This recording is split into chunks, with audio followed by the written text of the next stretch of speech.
Hi,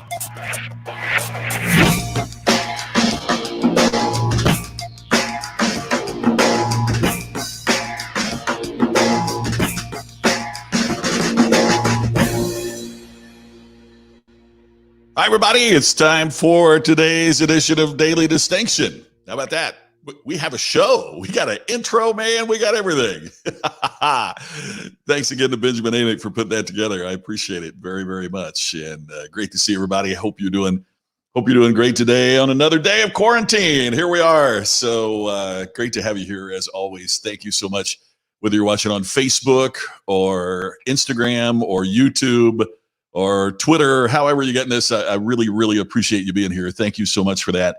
And I got some really, really important things, I think, to talk to you about today. So let's say hi to a couple folks. Hey, Rita, good to see you. Salutations to you as well.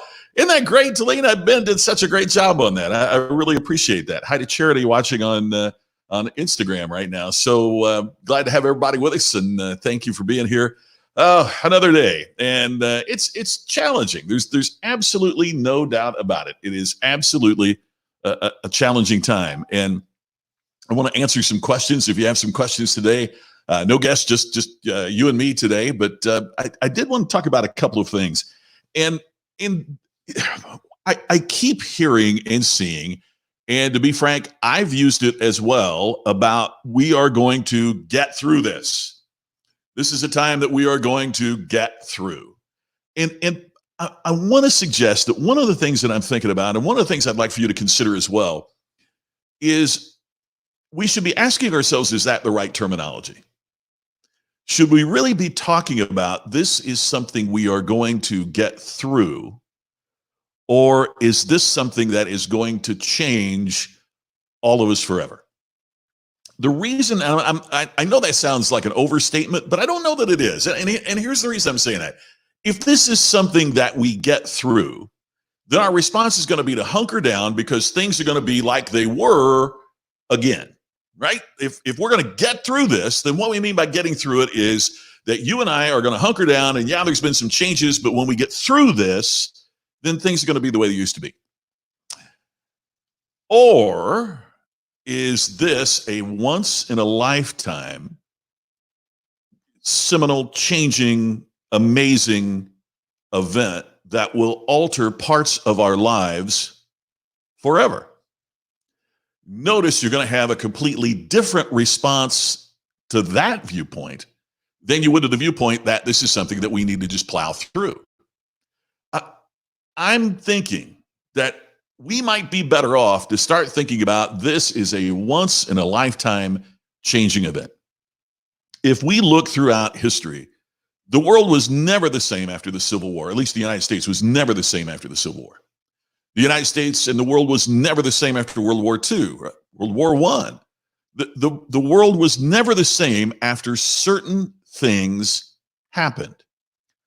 I'm wondering, is this one of those events for our generations, like the Civil War or World War I, or all of those were for previous generations?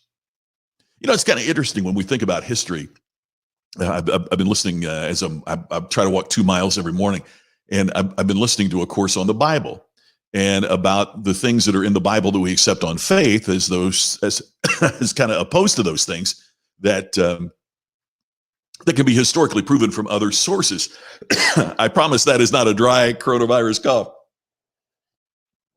And it's really fascinating. And you know, I don't believe everything that's being said in the book, but I think it's really interesting to talk about. But one of the things that's really interesting is when you think about how far in history, you know, I don't know, when I was a kid going to Sunday school at the Crothersville Methodist Church, you know, we talked about Moses, we talked about Jesus, and I knew that Moses was older than Jesus, but I wasn't thinking about like 1,000 years.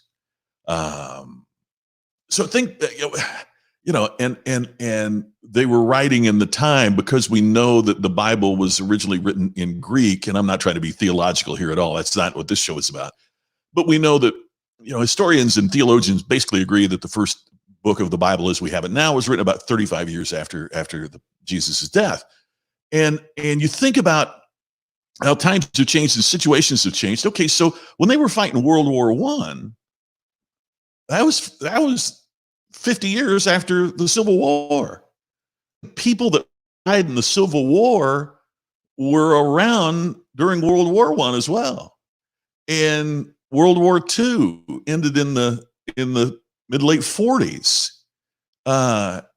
It's amazing that we've gone from the mid late 1940s to here in 2020 and haven't had that major global shakeup, lifetime change like they had in 1865 and to 1917 and 1941 through 45 to now. Maybe this is that lifetime change. Now, I'm not saying that it is, I'm not saying that it isn't, but I did want to bring up the fact that one of the things we should be thinking about is how we respond differently. If what we're thinking about is this is something we got to get through, as opposed to this is something that's going to create incredible lifetime change.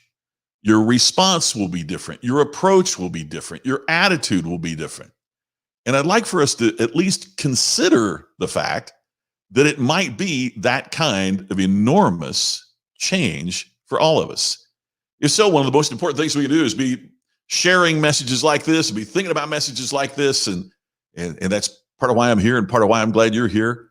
Hey, Robin Kreisman, you're one of my favorite people on the planet. I thank you for saying that. I really appreciate that. Here's another one. Hey, Jace, hope you're doing great. I remember us standing at the FFA convention in Indianapolis together in that booth. I hope you're doing well. Good to see you again, my friend. Hey, Kathy, yeah, get through in just passing time. This is an amazing opportunity for tremendous growth. And that's Kathy, we did not have this plan, but that was the second thing on my agenda to talk about today. So I'm going to come back to that. And Gary, hey man, I'm so glad you're here. Thank you for watching, and thanks to everybody that is sharing this program and is here every day, and it means the world. So please, share it to your followers on Facebook and Twitter and so forth, and help us continue to building the audience. Hey Cindy, I'm so glad you're watching as well on Instagram. Thank you. So think about the difference between getting through something and a major change, a major, as Kathy calls it, a shed, a major difference that's going to be happening. Kathy, I want to come back to your comment. Shed, get through in passing time. It's an amazing opportunity for tremendous growth. Here's one of the challenges for us. When such major change happens, when a major change happens, and I don't think we'd call this a minor change, right? The way that everything's shut down and the way that we certainly wouldn't call this a minor change. Even if we're just getting through it, this ain't a minor change, right? This is a big deal. So one of the things that I've learned in my life that I want to share with you and encourage you to think about is that anytime there is tremendous opportunity, it requires change, but there is a problem with that. We also have to give up what we've had.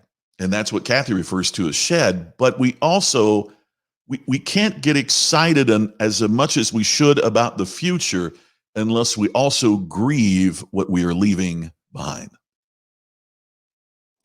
I don't think when it's something major that we move on. I think instead we move forward. I would not be in such a fantastic relationship with my awesome wife, Tammy, had I not first gone through a grieving process about what happened in my life with the loss of my first wife to cancer. You're not ready to move forward unless you're also willing to grieve what you lost. We are losing some things that are really important in our lives. We are losing some things really been lives. I saw this morning, one expert thinks that, for example, Disney World isn't going to open until next year. I mean, there's a lot of families that are grieving the loss that they can't take their kids to Disney World. It's really a sea change. It's really a remarkable thing. And I think part of what we have to do is to understand that it's okay to grieve what we're losing because of this, because that is what will help us move forward into where we want to be for the future. One of the things I've don't talk about very much, but when I lost my first wife, I went into a significant depression. That's the major life event, as you might imagine, that I've ever had in my life. And one of the questions that I asked in the early days of the counselor I was talking to was, it just seemed so overwhelming. And I said, how long is it ever going to take to get over this? And instantly she said, you'll never get over this. You'll never get over this. You'll live with it. But what kind of jerk would you be anyway if you lost someone you'd been with for 25 years and then you got over it? What you'll do is move through it. You won't move on and leave it in your past. It will always be a part of the fabric. It's woven into the fabric of your life when you've had a major loss, a major event, a major challenge like that. So I'm suggesting to you, we're not gonna move on, but we can move forward. But part of that moving forward means that we are willing to confront and to grieve and not push down those things that we are losing. Man, I got to tell you, just as we sit here in Las Vegas, I mean, one of the great thrills of my life is to stand up in front of an audience and give a speech. I mean, it's all I've ever wanted to do. I turned down opportunities in broadcasting. I turned down opportunities in music. I turned down opportunities in business, all to pursue being able to be on the stage giving keynote speeches. And I am grieving that those major events are gone for a while. It's not, nobody's going to flip a switch and all of a sudden there's going to be 1,000 people sitting in a ballroom in Las Vegas for me to stand on the stage in bright lights and speak to. It ain't going to happen. So what I've got to do is to grieve what's lost and think about what I'm going to do to move forward. And I think that's what you got to do too, is to, boy, we can grieve. If I was a high school senior this year, I would really be grieving the things that I am losing that can never be replaced. A prom, a commencement with everybody in the, I mean, all of those things. I mean, I hope we have some kind of way to make it up to them, but we got to grieve that. And there's nothing wrong with that. It doesn't make you weak. It doesn't make you afraid. It doesn't make anything other than a well-balanced, normal human being. And Robin, you bet. Robin mentions, and Robin's been super, super involved in the music and entertainment industry. And also, Robin, Dana Williams, my pal with Diamond Rio, was a guest a couple days ago. And he was just talking about, they are so used to getting on the bus and getting out there and playing gigs every weekend. And he said, I didn't realize how I'd taken it all for granted. I will never look at an audience the same way again. And I think that's true. I think we'll never look at this the same way again. At least we shouldn't. Hey, Charles, great to see you as always. We've had major disruptions. Vietnam War. Yeah, Vietnam led to a major social change. You've heard me talk on here before, Charles. I've talked about asking my mom, would there ever be a day that when we got in the car in the morning and turned on the radio that they wouldn't be talking about Vietnam, right? But it changed many things. We lived through 9/11 and it changed. Yes, exactly. It's not that we can't do it. It's not that we can't do it. We can do it, but we have to, put our screw our heads on right and screw our attitudes on right and get going with it. Oh, thanks, Robin. I appreciate that. Hey, Patrick, my friend Patrick back in Indiana. It's been the hardest part of my career in the hospitality. Yeah.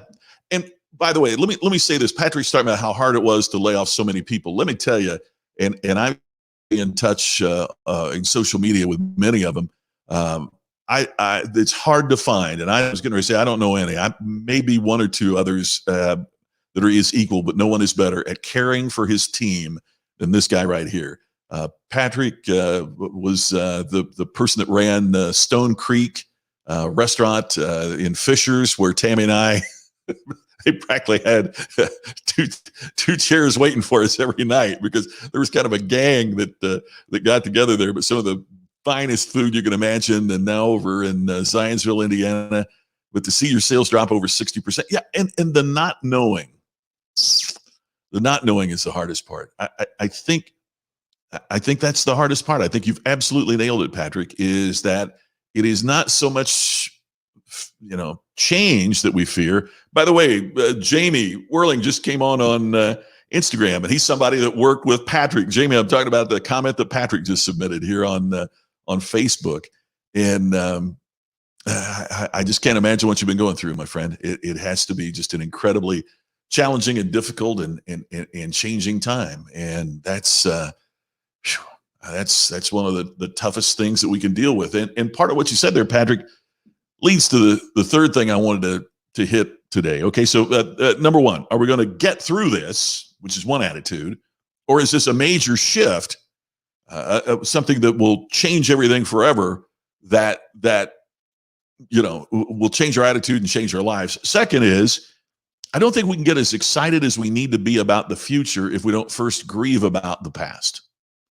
We've got to connect with the past, and we got to connect with what we've lost to be as excited as we really need to be to make major changes happen in the future. And Patrick brought that up. Oh, hey, it's not just Jamie that's here. Colin is here too. Jamie is watching on Instagram, so he can't see these comments pop up online. So let me read, Jamie, I want to read to you Colin's comment here.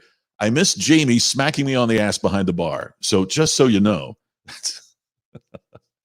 you guys take it elsewhere. No, here's my friend Lisa, Indiana FFA and the youth camps in the summer. There's another thing. My life changed at summer camps, whether it was a Youth for Christ camp that we went to with our church, or whether it was the FFA summer leadership programs. And I grieve for those young people who will not have the opportunity to do everything from FFA youth camps, where you go in most of the states here in the United States to an incredible summer camp, onto the Washington Conference program that I was the CEO of for a while. That gives young people the opportunity to meet their elected representatives and tour the Washington D.C. and learn about government and all that. We need to find up to connect with them. We need to find other ways to make opportunities happen, but we also have to grieve about the things that we are losing. So we have to do that to truly be excited about what's going to happen next. Yeah, as Charles reminded us, of course, band camp, because one time at band camp, maybe some parents are glad we are losing that, but that's that's a whole other discussion. All right, here's the third thing. And this is the hardest one to talk about, but here's the third thing. There's a pandemic going on, and we know that. You obviously know there is a pandemic going on.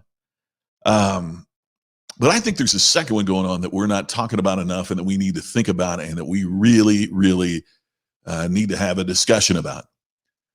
It's not just a COVID-19 pandemic. We are having a mental pandemic in this country. And if you don't believe that, then you haven't been on Facebook and you haven't been on Twitter to see some of the things that are being talked about in a very rude way with some, a crazy way with others. I realize that we can have a lot of different opinions about this. And we probably have so many opinions because there is so much that is unknown. Here's a couple things I want you to think about. Just consider. I'm not a pandemic expert, so it's not going to be about that. But I do know enough about this. First off, models are only as good input. So when you have an early model, it means that you're guessing. So the result of that model will be a best guesstimate.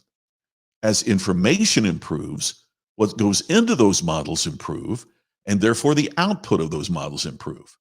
It's the old computer saying, garbage in, garbage out. Well, the early estimates, of course they were wrong. They were going to be inaccurate as long as what was going into the model was inaccurate. When so many deaths were predicted, it was in part because the anticipation of the percentage of people that would follow the rules was incorrect. It was much too low. More people followed the rules than they initially anticipated. Now I'm just using that as one example. That's not the the only example. But if you learn something, shouldn't you change your mind to adapt to what new information you have? Now, I'm not talking about opinion. I'm talking about facts. Why wouldn't you alter your opinion and change your mind if you're given a new, updated, more accurate set of facts and information? I mean, this is part of what bugs me in politics. I was a candidate for statewide political office in Indiana. My degree's in political science. I studied some at American University with a special political science program. I've always been, or at least for the first part of my life, was always involved in politics. Part of what always got the expectation that political figures shouldn't change their mind. Now, I believe we should change our mind when we have. I don't believe they should change your mind just to follow a poll, right? Gail says this. Boy, I better change my mind so I can get reelected, so I can get donors. I'm opposed to that. That's wrong.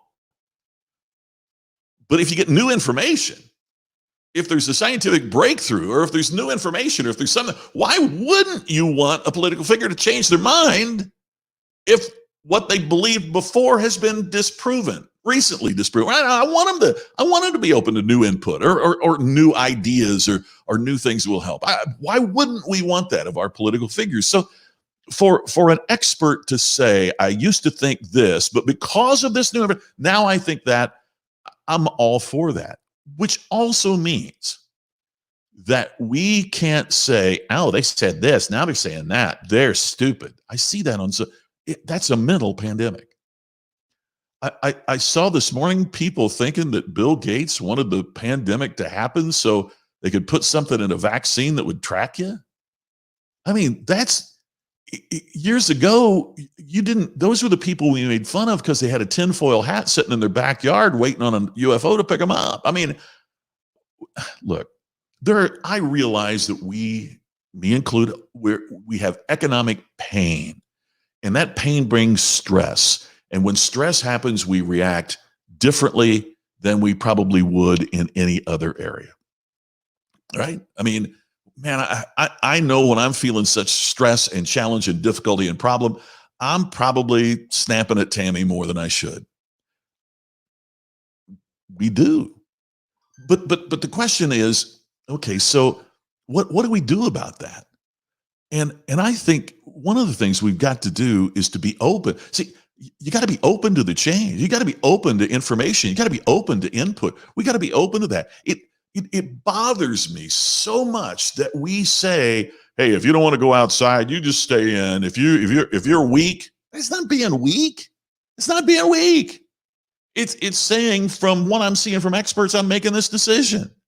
To say, if you want to be afraid, I saw that a bunch. If you want to be weak, I saw that a bunch. It's not being afraid. It's not being weak. It's making a reasonable choice. If you are going through a horrible time economically, if you believe that things need to open up, I understand why you're saying that. But for goodness sakes, at the risk of death, I mean, there's a balance in here. Yes, I'm probably too far on the side for safety. Yes, I admit there's a bunch of people that's probably way too far on the side to throw the switch and everything's going to open up and we're going to get through this and get back to the way it used to be. It's never going to be the way it used to be. Never. So what we have to do is to be a little bit more reasonable. Reasonable is not a bad word, Reasonable is not a bad word. Being reasonable and compromise is how things get accomplished. We have become so polarized in this country that we, liberals think a conservative couldn't have a good idea if it bit them on the tail end. And conservatives think that about liberals too. Now, look, I'm not saying that you need to acquiesce to the way that another does it, but man, we got to have some conversations in this country because we're having a mental pandemic that's making us go at each other in a way that we should not be doing. We need to respect opposite viewpoints. But when it gets to name calling and when it gets to all that kind of stuff, man, that's a problem because can you imagine this? Just stop and think about this for just a minute. If Ford started running ads saying, if you buy a Chevy, you're an idiot. Do you think Chevy owners would go, I never thought of that before. I must be an idiot. I'd better go buy a Ford. Do you think they would say that? Or do you think that Chevy owners seeing a commercial where Ford says, if you drive a Chevy, you're in it? Do you think Chevy owners instead would go, hey, screw you, Ford. I'll never buy a Ford now. I'll never even look at one. Matter of fact, I'll make a commercial saying, if you're a Ford owner, you're an idiot. No one is going to change their side.